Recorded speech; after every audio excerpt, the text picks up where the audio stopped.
Evening 4 o'clock பாப்பாவை ஸ்கூல்லேருந்து pickup பண்ணுறதுக்காக போயிட்டு இருந்தேங்க. பிக்கப் பண்ணுறதுனா வாக்கபிள் டிஸ்டன்ஸ் தான். ஒரு 3 to 4 மினிட்ஸ் நம்ம தோட்டத்துக்குள்ளேயே நடந்து போகிற மாதிரி தான் இருக்கும். அங்கே வேன் வரும், அதுக்கப்புறம் நம்ம கூட்டிகிட்டு வர்றது தான்.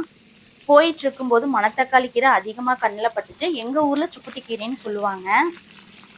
பார்க்குறதுக்கு நல்லா தலை இருந்துச்சு. வேன் வரக்கு ஒரு 10 மினிட்ஸ் இருந்ததுனால சரி நாளைக்கு செய்யலாமே அப்படின்னு சொல்லிட்டு பறிச்சுங்க.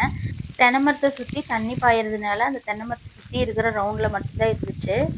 நாங்கள் பாஸ்ட் ஒரு 7 to 8 இயர்ஸாக சிட்டி லைஃப்பில் தான் இருந்தோம். அங்கே வந்து என்ன கீரை வேணாலும் கிடைக்கும். காசு கொடுத்தா என்ன கீரை வேணாலும் உடனே வாங்கிக்கலாம். பட் ஆனால் அது இவ்வளோ ஃப்ரெஷ்ஷாக இவ்வளோ நேச்சுரலாக நமக்கு வந்து கிடைக்காதுங்க. எவ்வளோ கைகள் மாறி எவ்வளோ இடம் மாறி அப்படி தான் வந்து நமக்கு கிடைக்கும். அவ்வளோ இடங்கள் கைகள் அப்படி மாறும்போதும் கூட ஒரு சில டைம் வந்து நமக்கு ஃப்ரெஷ்ஷாகவே கிடைக்கிது. ஆனால் அதுதான் எப்படின்னு தெரியல. மேபி அந்த ஃப்ரெஷ்னஸ்க்காக ஆர்டிஃபிஷியலாக ஏதாவது யூஸ் பண்ணுறதுக்கு கூட சான்ஸ் இருக்கலாம். ஆனால் இங்கெல்லாம் அப்படி இல்லைங்க. நம்மளே பறித்து நம்மளே யூஸ் பண்ணுறது தான். ஒரு ஹெல்த்தியான ஃபுட்டு சமைச்சு நம்ம சாப்பிட்றதுலையும் குழந்தைகளுக்கு கொடுக்குறதுலையும் இருக்கிற சாட்டிஸ்ஃபேக்ஷன் வந்து எதுலேயுமே நமக்கு வந்து கிடைக்காதுங்க. வில்லேஜ் லைஃப் தாங்க. என்றைக்குமே வந்து சிட்டி லைஃப் வில்லேஜ் லைஃப்பை ரீப்ளேஸ் பண்ணவே முடியாது. இந்த வீடியோ பார்த்துட்டு இருக்க நீங்கள் என்ன நினைக்கிறீங்க? கண்டிப்பாக கமெண்ட் பண்ணுங்கள்.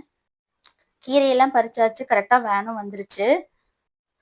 வீட்டுக்கு போய் கையோட அதே ஃப்ரெஷ்னஸோட கீரையும் க்ளீன் பண்ணி வச்சுட்டேன். யார் யாருக்கெல்லாம் வில்லேஜ் லைஃப் இருக்குமோ கண்டிப்பாக இந்த வீடியோக்கு ஒரு லைக் பண்ணிட்டு போயிருங்க. தேங்க்யூ.